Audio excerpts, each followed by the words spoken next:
Hello friends, today I'm going to show you how you can draw some feathers or leaves that you can use to make some decorations, maybe around where you live. So, for this project, you can just use white paper and decorate it or color it, or if you have some colored construction paper, you can use this as well. I'm first going to show you how to draw some feathers, all different colors, all different designs. Then I'll show you how to draw some leaves and we'll make a little wreath, a fall wreath out of it today for a decoration for your house. I'm going to use skinny markers. You can use your big markers in your art at home kit. I'm just going to use these so it's easier for me to draw. To draw a feather, you make a really long ellipse shape. So I'm going to show you how to do it. I'm going to turn my paper. The first thing I'm going to do is draw a really long rainbow. So I'll draw a long rainbow one way. I'm going to do the same thing just underneath, kind of like a long smile. And that is an ellipse shape. If you want to make many feathers, you can do that same shape. Maybe I'll do one this way. And I think I'll do one more. When you make a feather, some people like to add the lines in the middle. I'm just going to add one down the middle. Now it kind of looks like a leaf. If you want to decorate your feather with all different colors, you can do that. I might just pick a few fall colors like red, and maybe I'll just color this part in red. Because I'm using skinny markers, it's a lot harder for me to color. You might be able to do a much better job with your bigger markers. So I'll go ahead and color these few leaves in. If you were at home doing this, I would go a lot slower than Mr. Haas because I'm being a little scribbly. Not Mr. Haas's best work. Oops. I'll color in this leaf orange. And then I'll make my next one green.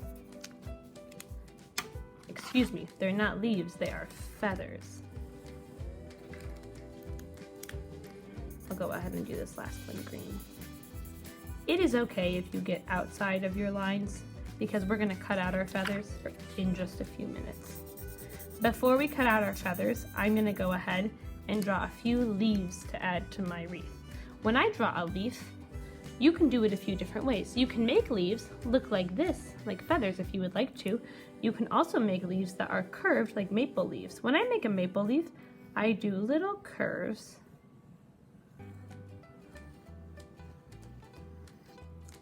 Just like that. Then I can draw some lines in the middle.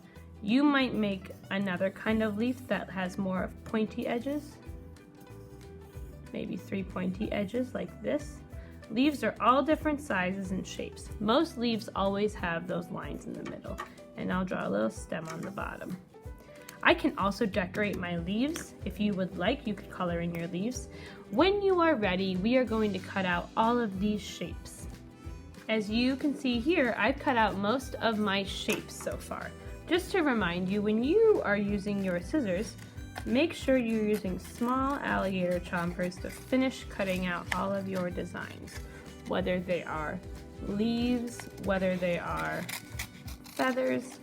You want to make sure, because most of your lines are curved, that you are not going super fast, turning your paper as you are cutting, and trying your best to stay on those lines that you drew. And there we go. So now I have all my shapes. One thing I'm going to do with my feathers is that I can make them have those nice edges around the feathers. The way we do that is we take our scissors. We're not going to cut all the way through. We're going to cut fringe cuts, which means I just cut little straight lines down my feather in a diagonal line. So my scissors are essentially going the same way that I drew the lines. And so when I cut fringe cuts, it's like I'm making grass and it's still connected. I'm not cutting anything off the paper, but what's really cool is when I bend up the feather, you can see now it looks kind of like a real feather with all different lines on it. I'm gonna do that to all of my feathers. So nice and slow, make your fringe cuts. We're not cutting all the way through, just little baby straight line cuts. diagonal lines to make your feathers come to life. Now that we've cut out all of our leaves and feathers, we can decide what we want to do with them. If you want, you can glue them all together around each other and make them into a fall wreath if you want to use all of your feathers and leaves to glue together like that. You can make it into a fall crown if you want to get a long piece of paper and glue just the bottom of your feathers. You can glue them in a line to make it more like a fall crown. It is totally up to you. Whatever you're doing, I would only add a little bit of glue on the bottom to then glue to the paper because you still want your feathers and your leaves to be able to move on top to give them a little movement. Whatever you create, I bet it will be awesome. Happy creating, my friends!